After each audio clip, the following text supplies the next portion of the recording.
여러분 안녕하셨습니까? 한국인대학 조용진입니다. 제가 그동안 말씀을 드리다 보면 문화에 대해서 지나치게 집착하는 거 아닌가 이런 생각을 하시는지 모르겠습니다. 그러나 저는 그렇게 하는 이유가 있습니다. 왜냐하면 우리가 나라를 만들어서 헌법을 정해놓고 살아가고 있는데 우리나라 헌법 제9조, 어느 나라든지 헌법 제9조는 그 나라의 국가 존재의 기본 원리를 천명한 겁니다. 근데 우리는 문화헌법이라는 이름을 가질 정도로 문화에 대한 내용을 포함하고 있습니다.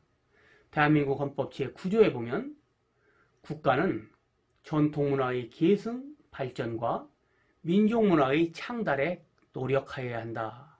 이렇게 되어 있습니다. 이렇게 헌법 구조를 만든 나라는 세계에서 우리나라밖에 없습니다. 예를 들어서 가장 우리와 가까운, 형질적으로도 가까운 일본 헌법을 보면 제9조에 쉽게 말해서 전쟁을 하지 않는다 입니다. 그래서 일본 헌법을 평화헌법이라고 합니다. 헌법에 조항이 많지만 오직 구조 하나 때문에 우리는 문화헌법이라고 하고 일본은 평화헌법이라고 하는 겁니다. 자, 일본 헌법 제9조를 보면 국권의 발동인 전쟁과 무력에 의한 위협 또는 무력의 행사는 국제 분쟁을 해결하는 수단으로서는 영구히 이를 사용하지 않는다, 포기한다 이렇게 되어 있잖아요. 2항에 보면 그 1항의 목적을 달성하기 위하여 육해공군 그 외의 전력을 보유하지 않는다. 또 국가의 교전권, 싸움을 하는 일은 인정하지 않는다는 겁니다. 전쟁 않겠다는 얘기예요. 미국의 헌법은 뭐 여러 가지 아주 어려운 말을 써놨는데 사실은 개인의 권리를 최대한 보장한다 이런 얘기죠. 어떤 나라는 자연을 보호하자 이렇게 되어 있고 또 어떤 나라는 노동자를 보호하자 이렇게 되어 있습니다. 이런 헌법 제9조에 비해서 우리의 헌법은 차원 높은 헌법이죠. 이걸 우리가 가지고 있으면서 이걸 지키지 않는다면 그러면 우리 모두가 다른 말로는 위헌자가 되는 거죠. 그래서 저는 이런 자랑스러운 헌법을 가진 우리 대한민국 국민인 우리가 적어도 위헌까지는 안 갔으면 좋겠다. 그런 생각을 가지고 있습니다. 그래서 우리 이 헌법 구조 조항을 좀 분석해 보면 국가는 정부가 아닙니다. 국가의 정의는 일정한 영토, 거기 사는 사람, 주권을 가진 집단을 의미한다고 다 교과서에 써 있죠. 그럼 우리가 대한민국이라는 땅을 가지고 우리가 대통령을 뽑아서 우리들이 여기서 다 어울려 살고 있잖아요. 그러면 국민이 바로 국가입니다. 그러니까 우리에게 전통 이 구조를 지킬 책임이 있는 거죠. 국민에게. 전통 문화는 뭐냐? 이것도 어렵게 생각할 필요 없습니다. 뭐 글자 풀고 그럴 필요 없습니다. 조상으로부터 현재까지 물려받아 사용하고 있는 것, 이거 다 전통입니다. 정신적인 것도 전통이니까요. 뭐 한 가지 예를 들자면 유교 정신, 이거 빼놓을 수 없는 겁니다. 다른 나라보다 우리가 아직도 강하게 가지고 있죠. 또 지금은 잊었지만 예전에 잘했던 거, 예를 들어서 고려 시대의 문화 이런 거는 이제 귀족 문화지만 그 우리가 가지고 있다는 아주 훌륭한 겁니다. 지금 많이 잊었죠. 그렇지만 이거 우리 전통이라고 봐야 됩니다. 못났더라도 다른 나라는 없고 우리만 가지고 있는 거 이것도 전통입니다. 조선시대 서민 문화 이런 것을 예로 들 수 있겠죠. 이런 거 우리가 계승 발전시켜야 된다. 그리고 창달해야 된다. 이렇게 생각합니다. 계승이란 말은 뭐냐? 이거 뭐 계승하기 위해서 뭐 여러 가지 어렵게 생각할 필요 없습니다. 우리 조상들이 가지고 있던 것 중에서 현재 우리의 지식이나 의식 속에 있으면 그건 계승이 저절로 된 겁니다. 머릿속에 있으면, 몸에 이거 있으면 그건 계승이 된 거예요. 그러니까 모르고 있으면 그건 계승이 안 되는 거죠. 발전도 뭐냐? 지금보다 복잡 다양하게 하는 것이 발전입니다. 단순하게 하는 것이 발전일 경우도 있습니다. 그러나 저는 미술해부학자로서 미술해부학적인 입장에서 보면 단순한 것에서 복잡하게 되는 것, 이것을 발전이라고 정의할 수 있습니다. 다양 복잡하게 만드는 거예요, 우리 문화를. 그럼 민족문화는 뭐냐? 우리 한국민의 형질로부터 우러나온 겁니다. 자, 씨름을 하는데 서양 씨름과 우리 씨름이 다르죠? 일본 씨름과 우리 씨름 다르죠? 우리 씨름이 왜 그렇게 됐습니까? 남의 거 흉내내다 그렇게 됐습니까? 우리가 하다 보니까 그렇게 된 거죠. 형질로부터 나온 겁니다. 이런 식으로 우리 형질로부터 나온 것은 우리 민족문화다. 이렇게 생각하시면 됩니다. 그 다음에 중요한 말이 창달인데, 이 창달은 헌법 구조의 창달은 한자로 쓰면 일기가 화창하다는 창자의 창입니다. 쭉쭉 뻗어나갈 창이에요. 우리 민족 문화를 쭉쭉 뻗어나가서 아주 왕성하게 한다, 이런 뜻입니다. 근데 되게 부지불식간 이 창조하다는 창, 이건 새살 돋아난다는 뜻입니다.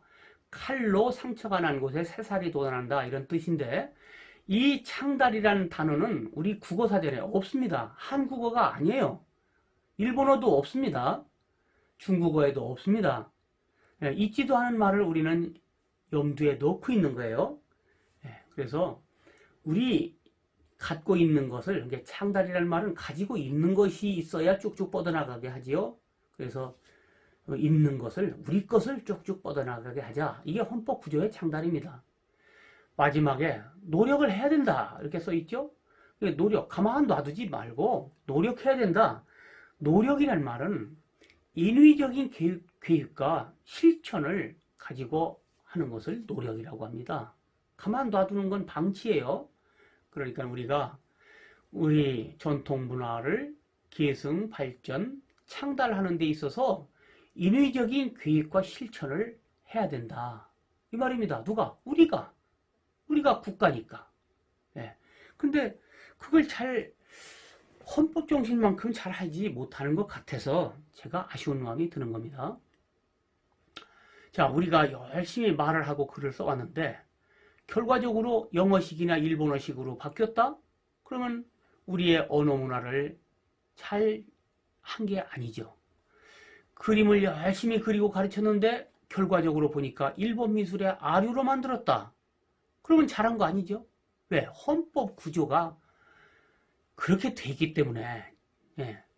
전 국민이 열광하면서 노래를 부르고 다녔는데 알고 보니까 일본식이었다? 그거 잘한 짓이 아니죠?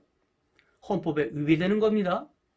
전 국민이 맛있게 먹다가 정작 우리 요리를 다 잊어먹었다? 그러면 맛있게 먹긴 먹었는데 헌법상으로 비춰보면 잘한 건 아니죠. 우리 전 국민이 명절 때마다 입었는데 이게 다른 민족의 옷이다? 그러면 안 되죠. 이거 무슨 그런 일이 있겠느냐고 생각하시겠지만 있습니다. 자, 중국 옷이라고 우리가 알고 있는 그 치파오가 사실은 한족의 옷이 아닌 청나라, 자기들을 지배했던, 정복했던 청나라 여진족의 옷입니다. 그런데 시진핑 주석이 국빈을 맞아서 옷을 선사해서 입혔는데, 중국 옷이라고, 전통 의상이라고 입혔는데 저게 자기들 정복자인 청나라 여진족의 옷이에요. 부인도 그런 옷을 입었습니다. 제가 볼 때는 우스운 꼴입니다.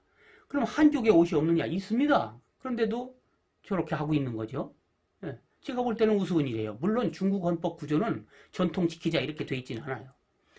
자, 디자이너가 치파오를 아주 예쁘게 만들었어요. 아름답게 만들었습니다. 그걸 가운데 미니스커트로도 만들고, 또 더 문양도 여러 가지 새롭게, 저런 문양이 청나라 때 없었죠. 중국에 없었죠. 만들었더라도 사실은 저 문양은 일본식 문양입니다.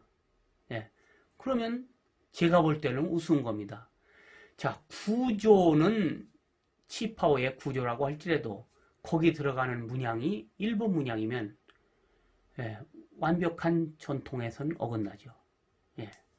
자, 니체를 나체로 바꾸고 나체를 누드로 바꾸고 누드를 알몸뚱이로 바꾼다고 해서 정답이 되지 않잖아요.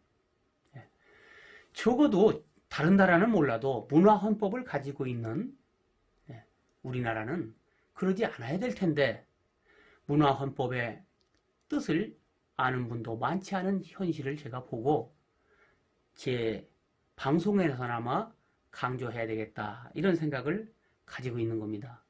그래서 제 충심을 잘 이해하셔서 들어주시면 감사하겠습니다. 제가 마련한 문화 칼럼은 한국의 문화 현상에 대한 수상이나 소감을 정리해서 말씀드리는 겁니다. 그래서 다른 나라에 없는 우리 대한민국 헌법 구조에 조금이라도 그 정신에 가까이 갈 수 있는 노력을 하기 위해서입니다. 제 충심을 잘 이해해 주시면 감사하겠습니다. 오늘 이만 마치겠습니다. 감사합니다. 안녕히 계세요.